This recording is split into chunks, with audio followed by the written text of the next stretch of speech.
अरे भिखारी, तुम्हारी हिम्मत कैसे हुई इस ऑफिस में घुसने की? तुम जैसे लोग तो यहाँ गेट के अंदर भी नहीं आते और तुम सीधे लॉबी तक आ गए। ये तुम्हारा फुटपाथ नहीं है, यहाँ बड़े बड़े बिजनेस टाइकून आते हैं। रुको, तुम सीईओ से मिलना चाहते हो? पहले आईने में अपनी शक्ल देखिए। सिक्योरिटी, इस आदमी को बाहर निकालो। लगता है किसी का ड्राइवर है और सीधे सीईओ से मिलने चला आया। सुबह के ठीक 9 बजे थे। दिल्ली का कनॉट प्लेस इलाका हमेशा की तरह व्यस्त था। बड़ी बड़ी कांच की इमारतें सूरज की रोशनी में चमक रही थीं। महंगे सूट पहने लोग जल्दी जल्दी ऑफिसों की ओर बढ़ रहे थे। कैफे से कॉफी की खुशबू हवा में घुल रही थी और सड़क पर गाड़ियों की आवाजें लगातार गूंज रही थीं। इन्हीं ऊंची इमारतों के बीच खड़ी थी एक बेहद शानदार बिल्डिंग। उस पर बड़े स्टील के अक्षरों में लिखा था आर्यभट्ट टेक्नोलॉजीज। ये सिर्फ एक कंपनी नहीं थी, ये भारत की सबसे तेजी से बढ़ती टेक कंपनियों में से एक थी। कहा जाता था कि इस कंपनी का टर्नओवर हजारों करोड़ रुपए तक पहुंच चुका था। कांच से बनी उस इमारत के अंदर सब कुछ चमकता था। रिसेप्शन पर बड़ी बड़ी ट्रॉफियां सजी थीं। दीवारों पर इंटरनेशनल अवार्ड्स लगे थे। हर कर्मचारी महंगे सूट और टाई में दिखाई देता था। लिफ्ट के अंदर विदेशी परफ्यूम की खुशबू रहती थी। जो भी पहली बार उस ऑफिस में आता उसे साफ समझ आ जाता ये कोई आम कंपनी नहीं है। उसी समय कंपनी के मुख्य गेट की ओर एक लड़का धीरे धीरे चलता हुआ आ रहा था। उसकी उम्र करीब 22 या 23 साल रही होगी। उसके कंधे पर एक पुरानी जीन्स की थैली लटक रही थी। पैरों में घिसे हुए जूते थे और शरीर पर साधारण सफेद कुर्ता। उसका चेहरा धूप से थोड़ा लाल हो गया था, जैसे वो काफी देर से पैदल चल रहा हो। बाल थोड़े बिखरे हुए थे और उसके हाथ में एक मुड़ा तोड़ा लिफाफा था। उस लड़के का नाम था आदित्य शर्मा। कंपनी के गेट पर सिक्योरिटी गार्ड खड़ा था। उसका नाम था नरेंद्र। नरेंद्र कई सालों से यहां नौकरी कर रहा था। उसने रोज बड़े बड़े बिजनेसमैन, क्लाइंट और इंटरव्यू देने वाले लोगों को आते जाते देखा था। लेकिन जैसे ही उसकी नजर आदित्य पर पड़ी, उसने उसे ऊपर से नीचे तक देखा और फिर चेहरे पर हल्की सी नापसंदगी आ गई। कहाँ जाना है? उसने थोड़े रूखे स्वर में पूछा। आदित्य ने शांत स्वर में कहा, अंदर। अंदर कहाँ? एचआर से मिलना है। नरेंद्र हल्का सा हंस पड़ा। एचआर से? उसने आदित्य के कपड़ों की ओर देखते हुए कहा, यहां का एचआर ऐसे लोगों से मिलने लगता तो कंपनी चलाना मुश्किल हो जाता। पास खड़े दूसरे गार्ड ने भी हल्की मुस्कान दबा ली। नरेंद्र ने पूछा, कोई इंटरव्यू लेटर है? आदित्य ने बिना बहस किए अपने थैले में हाथ डाला और एक कागज निकालकर आगे बढ़ाया। नरेंद्र ने उसे सरसरी नजर से देखा, फिर बोला, रुको यहां। वो अंदर रिसेप्शन की ओर चला गया। रिसेप्शन डेस्क के पीछे बैठी थी प्रिया नायर। वो कंपनी की सीनियर रिसेप्शनिस्ट थी, स्मार्ट, तेज और अपने काम में बेहद व्यवस्थित। नरेंद्र ने धीरे से कहा, मैडम, बाहर एक लड़का आया है, कह रहा है एचआर से मिलना है। इंटरव्यू? प्रिया ने बिना सिर उठाए पूछा। लगता तो नहीं। प्रिया ने पहली बार सिर उठाकर कांच के दरवाजे से बाहर देखा। आदित्य बाहर खड़ा था। उसके साधारण कपड़े और पुरानी थैली साफ दिख रही थी। प्रिया ने अपनी सहकर्मी सरिता से धीरे से कहा, लगता है गलत पता मिल गया इसे। सरिता हंस दी, या कोई पार्सल देने आया होगा। फिर प्रिया ने माइक्रोफोन उठाया, अंदर आ सकते हो। आदित्य धीरे धीरे अंदर आया। रिसेप्शन की चमकदार रोशनी में उसका साधारण हुलिया और भी अलग दिखाई दे रहा था। उसने विनम्रता से कहा, मुझे एचआर मैनेजर से मिलना था। नाम? प्रिया ने कंप्यूटर पर टाइप करते हुए पूछा। आदित्य शर्मा। प्रिया ने सिस्टम में नाम खोजा। कुछ सेकंड बाद उसने भौएं सिकोड़ लीं। यहां तुम्हारा कोई अपॉइंटमेंट नहीं है? होगा जरूर, आदित्य ने शांत स्वर में कहा। एक बार फिर देखिए। प्रिया ने थोड़ी चिढ़कर कहा, देखो भाई, ये छोटी कंपनी नहीं है, यहां बिना अपॉइंटमेंट कोई भी अंदर नहीं आ सकता। तुम्हारे पास ऑफर लेटर है? कोई रेफरेंस? आदित्य ने वही मुड़ा हुआ लिफाफा आगे बढ़ाया। प्रिया ने उसे हाथ से ही वापस कर दिया। यहां ऐसे कागज नहीं चलते, सिस्टम में नाम होना चाहिए। पास के वेटिंग एरिया में बैठे कुछ लोग ये सब देख रहे थे। एक युवती ने धीरे से कहा, बेचारा, शायद किसी ने गलत एड्रेस दे दिया। दूसरे आदमी ने कंधे उचकाए, या खुद ही चला आया होगा मौका देखकर। आदित्य ने सब सुना, लेकिन उसके चेहरे पर कोई प्रतिक्रिया नहीं आई। उसने बस शांत स्वर में कहा, क्या मैं यहां थोड़ी देर बैठ सकता हूं? किस लिए? प्रिया ने पूछा। किसी को फोन करके कंफर्म करना है। ठीक है, वहां बैठ जाओ। आदित्य जाकर वेटिंग एरिया की एक कुर्सी पर बैठ गया। उसने जेब से अपना पुराना फोन निकाला, किसी नंबर पर कॉल लगाया। धीरे धीरे बोला, हां, मैं पहुंच गया हूं। कुछ सेकंड चुप्पी रही, फिर उसने सिर्फ इतना कहा, ठीक है, मैं इंतजार कर रहा हूं। उसने फोन बंद किया और चुपचाप बैठा रहा, जैसे उसे कोई जल्दी ही नहीं थी। करीब आधा घंटा बीत गया। तभी एचआर मैनेजर विक्रम सिंह अपने कैबिन से बाहर निकले। विक्रम सिंह कंपनी में अपने सख्त स्वभाव के लिए मशहूर थे। तेज चाल, तीखी नजर और हमेशा तनी हुई भौहें। उन्होंने रिसेप्शन पर आते ही पूछा, प्रिया, वो कैंडिडेट आया क्या? कौन सा सर? जिसे इंटरव्यू के लिए बुलाया था? सर वो तो आ चुका, लेकिन एक और लड़का बैठा है वहां। प्रिया ने आदित्य की ओर इशारा किया। विक्रम ने उसे देखा, फिर हल्की सी नाक सिकोड़ ली। यही? हां सर, विक्रम ने धीरे से कहा। प्रिया, इस कंपनी में हर साल हजारों रेज्यूमे आते हैं। हम आईआईटी और आईआईएम वालों को भी वेट लिस्ट पर रखते हैं।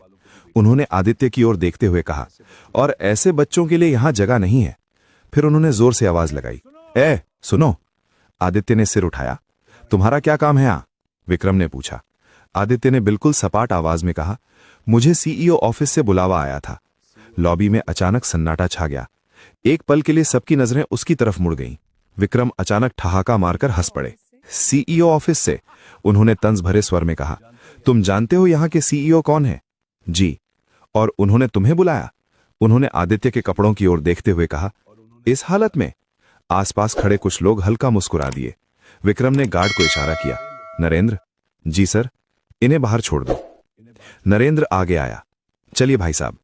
आदित्य धीरे से खड़ा हुआ, थैला कंधे पर डाला और बाहर की ओर बढ़ने लगा। दरवाजे तक पहुंचकर वो एक पल रुका, फिर मुड़कर बोला, एक बात याद रखिएगा। पूरी लॉबी उसकी ओर देख रही थी। इंसान की पहचान उसके कपड़ों से नहीं होती। ये कहकर वो बाहर चला गया। लेकिन किसी को नहीं पता था कि अगले 10 मिनट में इस कंपनी की पूरी कहानी बदलने वाली थी। आदित्य बाहर आकर कंपनी की बिल्डिंग के सामने बने छोटे से पत्थर के बेंच पर बैठ गया। सामने वही कांच की चमकदार इमारत खड़ी थी।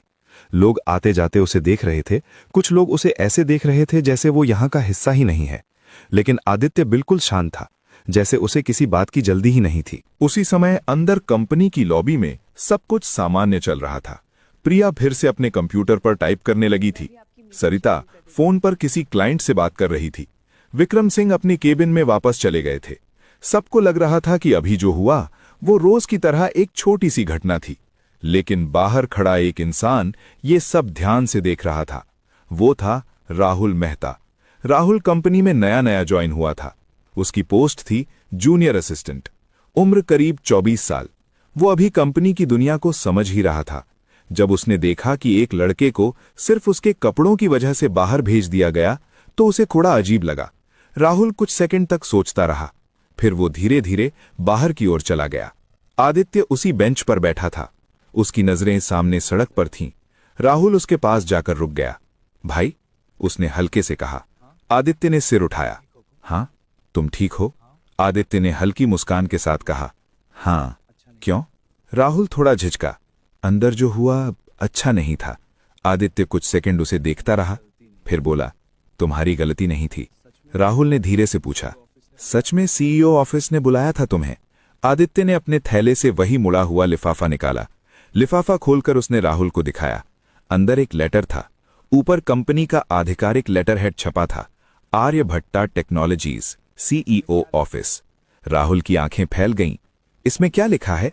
उसने पूछा। आदित्य ने हल्की मुस्कान के साथ कहा, शाम तक सब समझ आ जाएगा। उसी समय कंपनी के अंदर अचानक हलचल शुरू हो गई। पार्किंग में एक काली एसयूवी आकर रुकी। उससे 3 लोग उतरे। 2 आदमी सूट में थे जैसे बड़े वकील हों, और उनके साथ एक महिला थी। उसकी चाल में ऐसा आत्मविश्वास था कि सिक्योरिटी गार्ड खुद रास्ता छोड़ते जा रहे थे। वो सीधे रिसेप्शन की ओर बढ़ी। रिसेप्शन पर पहुंचकर उसने गंभीर आवाज में कहा, हमें तुरंत बोर्ड रूम चाहिए। प्रिया थोड़ा घबरा गई। जी, लेकिन आप कौन? महिला ने अपना कार्ड टेबल पर रख दिया। रश्मि वर्मा, लीगल एडवाइजर, श्री राजेश शर्मा की टीम से। ये नाम सुनते ही माहौल बदल गया। राजेश शर्मा, इस कंपनी के फाउंडर, वो इंसान जिसने एक छोटे से स्टार्टअप को देश की सबसे बड़ी टेक कंपनियों में से एक बना दिया था। लेकिन पिछले 3 सालों से वो गंभीर बीमारी की वजह से सार्वजनिक जीवन से दूर थे। प्रिया तुरंत खड़ी हो गई। Ma'am, 1 minute. उसने तुरंत इंटरकॉम उठाया। सर, एचआर हेड को तुरंत रिसेप्शन पर बुलाइए। कुछ ही सेकंड में विक्रम सिंह तेज कदमों से बाहर आए। जी मैम, मैं एचआर हेड हूं। रश्मि वर्मा ने उन्हें ध्यान से देखा, फिर सीधा सवाल पूछा, क्या आज सुबह यहां एक युवक आया था, नाम आदित्य शर्मा? विक्रम एक पल के लिए रुक गए। जी, आया था, लेकिन उसके पास कोई अपॉइंटमेंट नहीं था, इसलिए हमने उसे बाहर भेज दिया। रश्मि ने बीच में ही कहा। प्रिया के मुंह से अचानक निकल गया, जी। रश्मि ने अपने बैग से एक फाइल निकाली, उसमें से एक दस्तावेज बाहर निकाला और टेबल पर रख दिया। इसे पढ़िए। विक्रम ने दस्तावेज उठाया। जैसे जैसे वो पढ़ते गए उनके चेहरे का रंग उड़ता गया, उनके हाथ हल्के हल्के कांपने लगे। दस्तावेज में लिखा था, आर्यभट्ट टेक्नोलॉजीज के फाउंडर श्री राजेश शर्मा के निर्णय अनुसार उनके उत्तराधिकारी और कंपनी के नए सीईओ के रूप में श्री आदित्य शर्मा पुत्र राजेश शर्मा को नियुक्त किया जाता है। ये नियुक्ति आज की तारीख से प्रभावी होगी।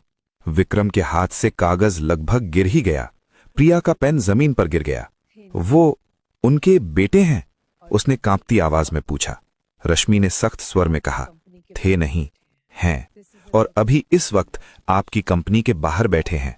रिसेप्शन पर खड़े सब लोग स्तब्ध रह गए। कुछ सेकंड के लिए पूरी लॉबी में सन्नाटा छा गया।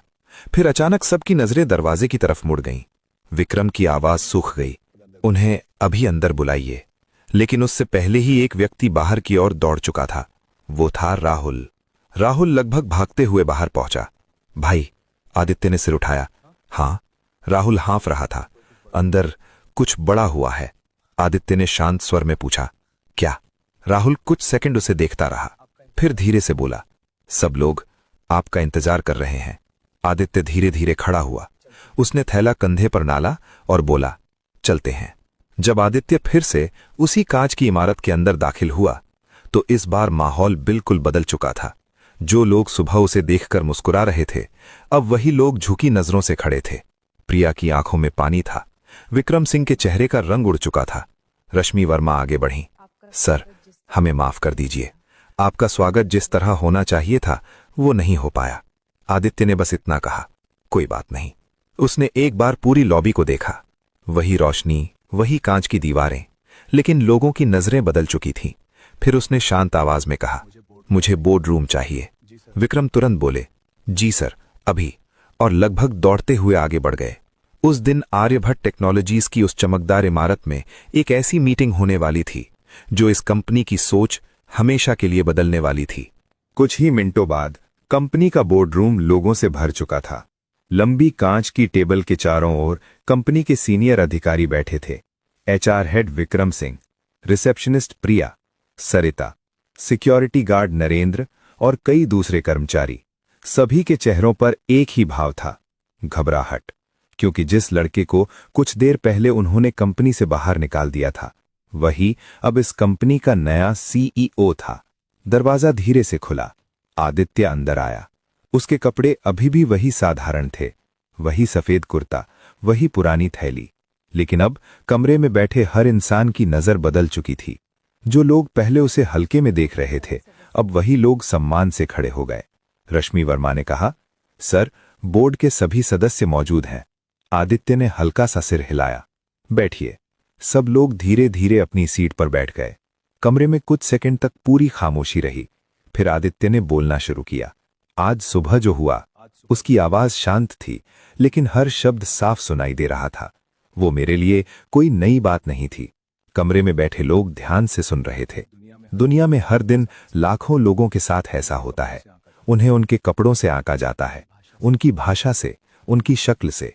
आदित्य कुछ सेकंड के लिए रुका, फिर बोला, लेकिन एक बात शायद आप लोग नहीं जानते। उसने धीरे से अपनी पुरानी थैली टेबल पर रखी। मैं आज यहां ऐसे ही कपड़े पहनकर नहीं आया था। कमरे में हल्की हलचल हुई। विक्रम ने सिर उठाया। आदित्य ने आगे कहा, मैं चाहता था कि मैं अपनी ही कंपनी को एक आम इंसान की नजर से देखूं। फिर उसने धीरे से कहा, मेरे पिता राजेश शर्मा। कमरे में बैठे सभी लोग तुरंत सतर्क हो गए। जब उन्होंने ये कंपनी शुरू की थी, तब उनके पास न कोई बड़ी डिग्री थी, न पैसा, न बड़े कॉन्टैक्ट, बस एक पुराना कंप्यूटर और एक छोटा किराए का कमरा। कमरे में सन्नाटा था। आदित्य की आवाज थोड़ी भावुक हो गई। उन्होंने मुझे एक बात हमेशा सिखाई, अगर कभी तुम इस कंपनी को चलाओ तो सबसे पहले इंसान को इंसान की तरह देखना, बाकी सब बाद में। उसने कमरे में बैठे हर व्यक्ति की ओर देखा। लेकिन आज सुबह मैंने क्या देखा? किसी के पास जवाब नहीं था। विक्रम सिंह ने धीरे से कहा, सर, मुझसे बहुत बड़ी गलती हो गई। आदित्य ने शांत स्वर में कहा, गलती तब होती है जब गलती अनजाने में हो। फिर उसने सीधा कहा, यहां समस्या गलती की नहीं है, समस्या सोच की है। कमरे में बैठे लोग और झुक गए। फिर आदित्य ने विक्रम की ओर देखा। आप एचआर हेड हैं। इस कंपनी में आने वाला हर नया इंसान सबसे पहले आपसे मिलता है। अगर आपकी नजर गलत होगी तो पूरी कंपनी की संस्कृति गलत हो जाएगी। विक्रम की आंखें नीची थीं। सर, मुझे एक मौका दीजिए, आदित्य ने कहा। मिलेगा। सब लोग थोड़ा चौंक गए। अगले 2 महीने आप अपने केबिन में नहीं बैठेंगे। आप ग्राउंड लेवल पर रहेंगे। हर इंटरव्यू खुद लेंगे, हर कैंडिडेट से खुद मिलेंगे और हर महीने पूरी कंपनी के लिए रिस्पेक्ट वर्कशॉप आयोजित करेंगे। विक्रम ने तुरंत कहा, जी सर। फिर आदित्य ने प्रिया की ओर देखा। प्रिया की आंखें पहले ही भर चुकी थीं। सर, मुझे माफ कर दीजिए, आदित्य ने शांत स्वर में कहा। आप रिसेप्शन संभालती हैं। इस कंपनी में आने वाले हर इंसान का पहला अनुभव आपसे जुड़ा होता है। फिर उसने कहा, अगले 3 महीने आप सीधे मेरे ऑफिस के साथ काम करेंगी। हर आने वाले कैंडिडेट का अनुभव आपकी जिम्मेदारी होगी। प्रिया ने हाथ जोड़ दिए। जी सर। फिर आदित्य की नजर राहुल पर गई। तुम्हारा नाम? राहुल मेहता सर। तुम बाहर मेरे पास क्यों आए थे? राहुल थोड़ा घबरा गया, क्योंकि आप अकेले थे सर, और लगा किसी ने आपके साथ गलत किया है। कमरे में बैठे कई लोग राहुल की ओर देखने लगे। आदित्य के चेहरे पर हल्की मुस्कान आई। यही फर्क होता है, पद नहीं, नजर। फिर उसने घोषणा की, आज से राहुल मेहता को पीपल एक्सपीरियंस लीड बनाया जाता है। कमरे में हल्की तालियां गूंज गईं। राहुल को खुद विश्वास नहीं हो रहा था। अंत में आदित्य खड़ा हुआ। उसने कमरे की कांच की दीवारों की ओर देखा, फिर धीरे से कहा, मेरे पिता ने ये कंपनी इसलिए नहीं बनाई थी कि यहां सिर्फ अमीर लोगों की इज्जत हो। उन्होंने इसे इसलिए बनाया था कि यहां हर इंसान को उसकी काबिलियत से पहचाना जाए।